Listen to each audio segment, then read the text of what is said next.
Assalamualaikum warahmatullahi wabarakatuh. Bismillahirrahmanirrahim. Alhamdulillahi rabbil alamin. Wa bihi nasta'inu ala umurid dunya waddin. Wa sallallahu wa sallama ala sayyidina Muhammadin wa ala alihi wa sahbihi ajma'in. Subhanaka la ilma lana illa ma 'allamtana innaka antal alimul hakim. Rabbi shrah li sadri wa yassir li amri wahlul 'uqdatam min lisani yafqahu qawli bijahin nabi wa alihi wa sahbihi. Alhamdulillah, puja dan puji syukur kita haturkan kehadirat Allah Subhanahu wa taala yang kembali mentakdirkan kita bersama-sama bisa menghadiri lagi majelis rutinan kita setiap malam Senin. Bersama-sama kita berkumpul duduk di tempat yang mulia ini memandangkan sholawat, zikir dan qasidah-qasidah yang di dalamnya tidak lain dan tidak bukan adalah pengagungan kita kepada baginda Nabi besar Muhammad sallallahu alaihi wasallam. Mudah-mudahan setiap usaha kita yang sedikit ini, usaha kita yang kecil ini bisa mendapat pandangan yang besar dari baginda Nabi Muhammad sallallahu alaihi wasallam dan membuat ridha Allah Subhanahu wa taala. Amin ya rabbal alamin. Salawat serta salam tidak lupa pula kita haturkan kehadirat junjungan kita baginda Nabi kita Nabi besar Muhammad sallallahu alaihi wa ala alihi wa sahbihi wasallam, dan juga kepada keluarga Rasulullah, sahabat-sahabat Rasulullah, dan orang-orang yang meladani jalan baginda Nabi besar Muhammad sallallahu alaihi wa ala alihi wa sahbihi wasallam sampai hari kiamat nanti. Amin ya rabbal alamin. Hadirin dan hadirat yang berbahagia rahimakumullah. Kita di dalam kitab An-Nasaihud Diniyah yang dikarang oleh Al-Habib Abdullah bin Alawi Al-Haddad, melanjutkan pembahasan kita pada pertemuan yang lalu, yaitu pembahasan kita pada pertemuan yang lalu adalah mengenai kewajiban kita selain Allah Subhanahu wa taala mewajibkan kita untuk belajar diri kita sendiri, Allah Subhanahu wa taala juga mewajibkan kita untuk mengajarkan ilmu yang kita pelajari kepada siapapun yang kita mampu, terkhususnya kepada keluarga kita yang ada di rumah kita. Ini adalah termasuk kewajiban dan tanggung jawab kita sebagai laki-laki maupun sebagai perempuan, seorang suami maupun seorang istri.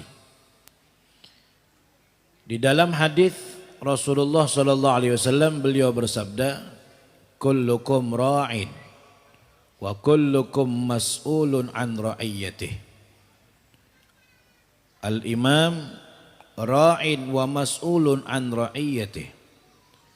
Setiap kalian, kata Nabi, adalah pemimpin, dan setiap pemimpin akan dimintai pertanggungjawaban atas kepemimpinannya. Al-imam, seorang pemimpin, seorang pejabat, ra'in wa mas'ulun an ra'iyyatihi, adalah seorang pemimpin dan dia akan dimintai pertanggungjawaban perihal kepemimpinannya. Warrajulu ra'in fi ahlih wa mas'ulun an ra'iyyatihi. Dan seorang laki-laki juga pemimpin di dalam keluarganya, maka juga akan ditanya oleh Allah tentang kepemimpinannya. Wal mar'atu ra'iyatun fi baiti zawjiha wa mas'uliyatun an ra'iyyatiha.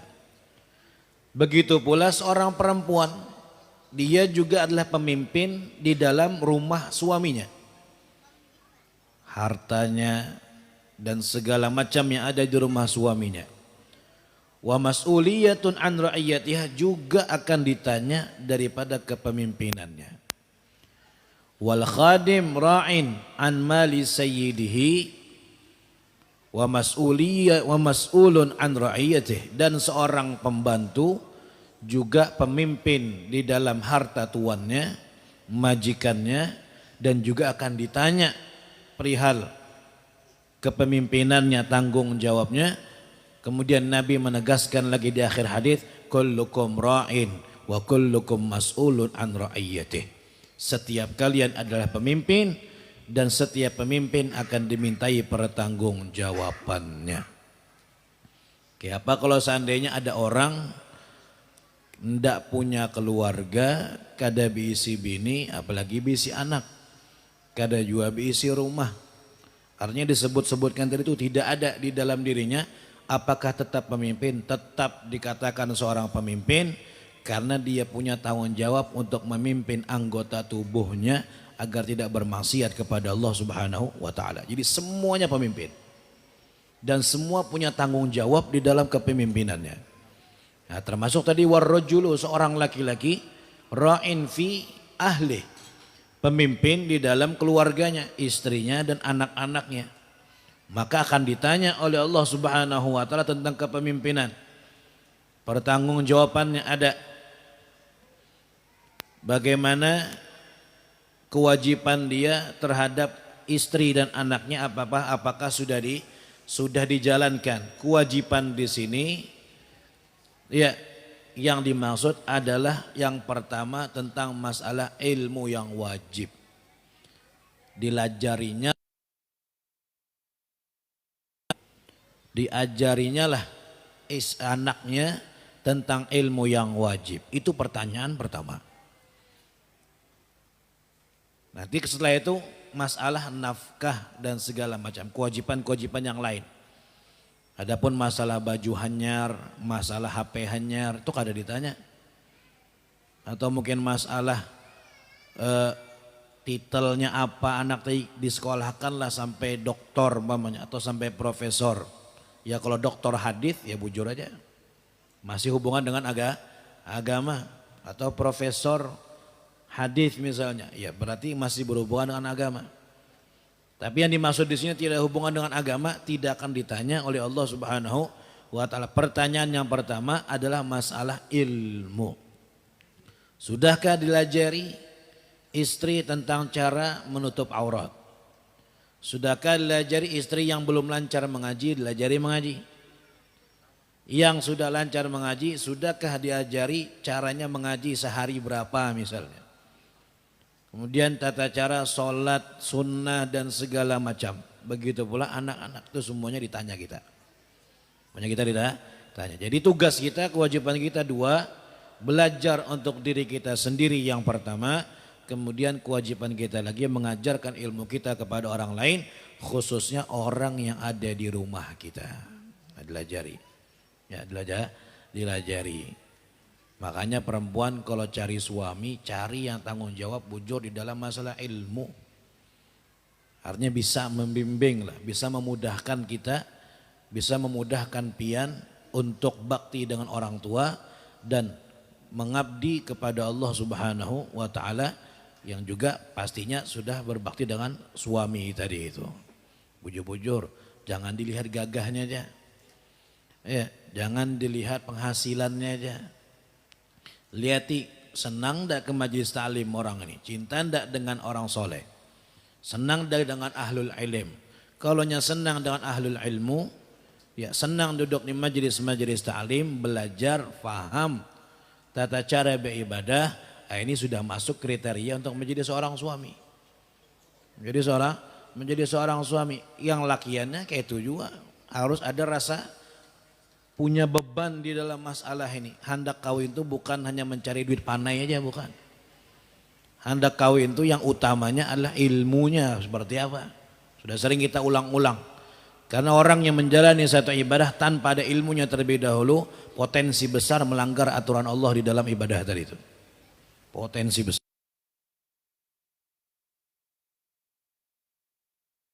dulu. Di dalam Ihya disebutkan awwalu ma yata'allaqu birrajuli yaumal qiyamah ahluhu wa waladuh. Yang paling pertama meminta pertanggungjawaban terhadap seorang laki-laki, kan ada tuh saling bebalasan. Ini pernah mengganggu si anu, ini pernah si anu, kena dibalas masing-masing. Tidak ada yang luput dari pembalasan kena di hari kiamat. Tidak ada yang luput. Ini pernah mengganggu si anu, balas kena. Ini pernah mengetek telinganya si anu, nya kada ridho, balas kena. Ini pernah menjinjit telinganya si anu, ini pernah, semuanya dibalas. Bahkan orang yang masuk surga pun kada bakal masuk surga sebelum tunai itu semuanya.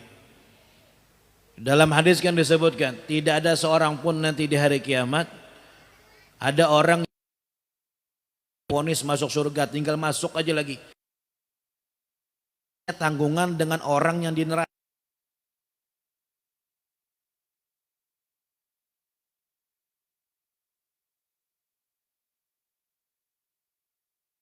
Empeleng sekali barunya bisa masuk. Kalau kada bisa masuk.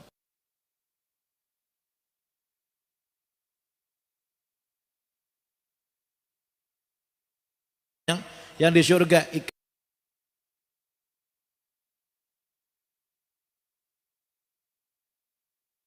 pelengnya dulu dibalasnya hatta latmah kata Nabi.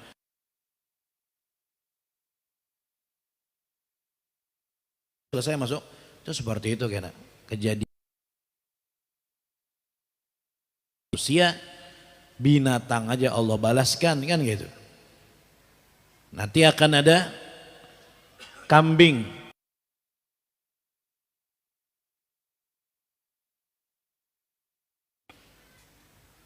Ada kambing yang ada tanduknya. Ternyata di dunia yang ada tanduknya. Di tanduknya gitu. Ini kalau om balas kadang-kadang bisa tanduk. Tapi Allah datangkan yang kada bertanduk, Allah beri tanduk di akhirat. Yang bertanduk di dunia yang nanduk tadi itu Allah hilangkan tanduknya, balas dulu. Kambing tuh lain mukallaf. Bukan mukallaf. Di tanduknya selesai baru Allah katakan kuni turoba, jadilah tanah kalian sekarang, selesai. Kalau kada tuntas urusan itu.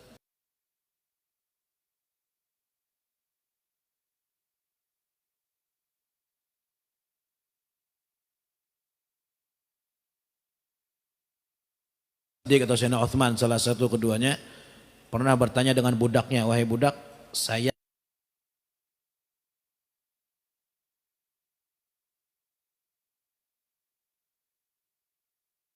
terus bagaimana, ujar budaknya, balas pangwih ini, jangan aku kena dibalas di akhirat, jangan sekarang aja dah pembalasannya, minta dibalas dulu.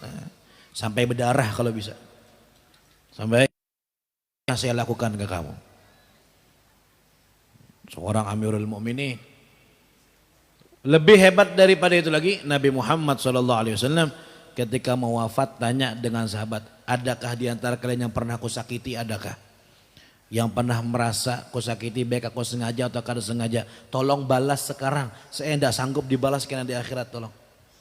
Weh ini aja minta balas. Rasulullah ini Nabi Muhammad SAW. Sehingga terjadilah cerita yang sering kita dengar antara Ukasyah dengan Rasulullah SAW yang akhirnya Ukasyah tadi memeluk erat tubuh mulia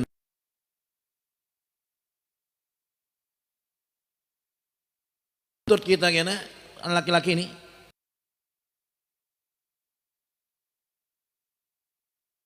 Tanggung jawab. Awwalu ma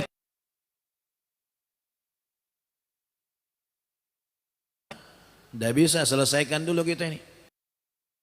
Maka si istri dan anak tadi menahan si suaminya di Allah.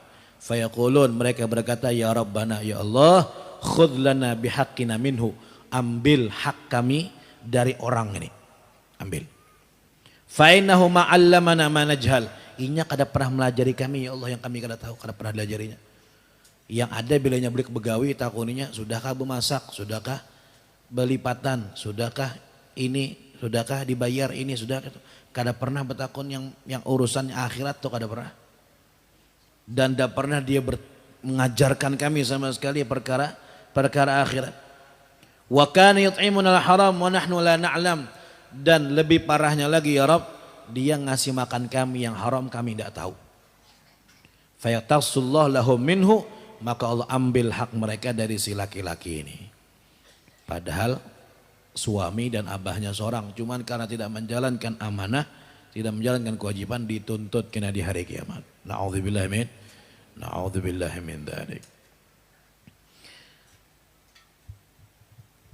Ya ayyuhalladzina amanu qu anfusakum wa ahlikum nara.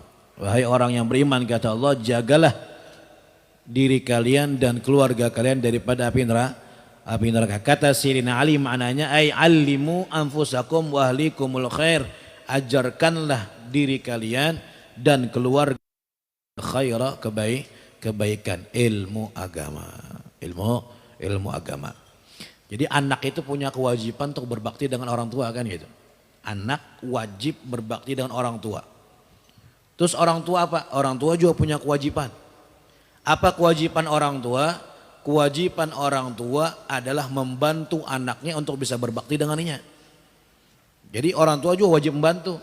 Kalau anak itu durhaka dengan orang tua, memang karena orang tuanya kada pernah membantu anaknya untuk berbakti dengannya, ya dua-duanya kena. Dua-duanya kena karena dua-duanya sama-sama punya kewajiban.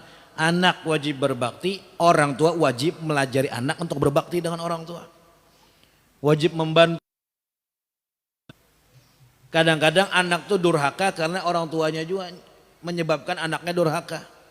Contoh pernah terjadi di zaman Nabi Muhammad SAW. Ada Nu'man bin Bashir yang bernama Bashir nih abahnya datang ke Nabi Muhammad. Ya Rasulullah, ini anak ulun Nu'man. Mau apa kata Nabi? Ulun pengen pian menjadi saksi ya Rasulullah. Ulun hendak menghadiahkan kambing ulun ini kasan anak ulun Nu'man ini. Pian jadi saksinya supaya jangan ada pertikaian kena. Pian jadi saksi.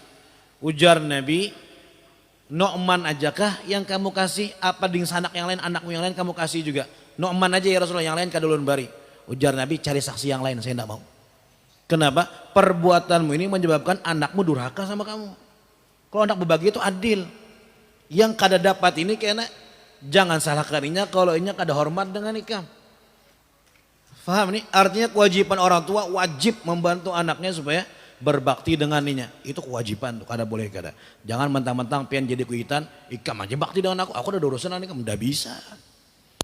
Orang tua punya kewajiban mengarahkan anaknya supaya berbakti dengan. Jadi kalau hendak mau bari, jar Nabi bari semuanya adil, nyaman tuh coba bakti dengan ikam.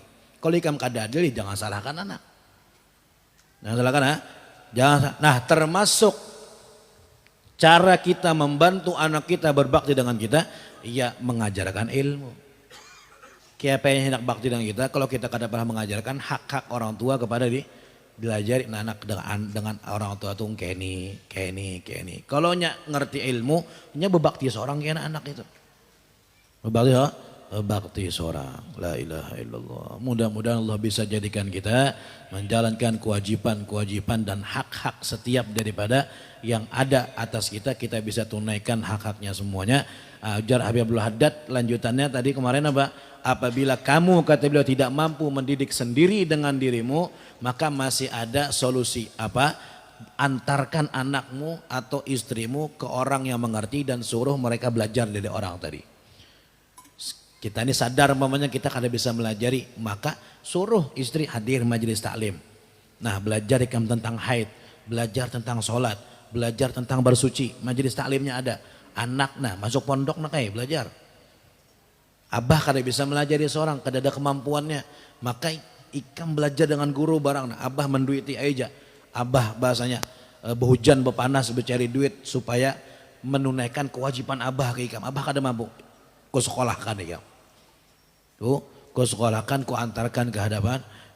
Itu sudah boleh menjadi solusi bagi kita yang mungkin tidak mampu untuk mengajari anak kita dengan diri kita sendiri. Dan Allah berikan pertolongan kepada kita, taufik dan hidayah kepada kita, dan mudah-mudahan kita dan anak-anak kita, keluarga kita menjadi qurratu ain bagi kita semuanya, menjadi penolong bagi kita ya, bukan menjadi yang menuntut haknya kepada kita, tapi mereka semuanya yang akan menolong kita, membantu kita nanti di hari kiamat. Amin ya rabbal alamin, amin ya rabbal alamin, amin ya rabbal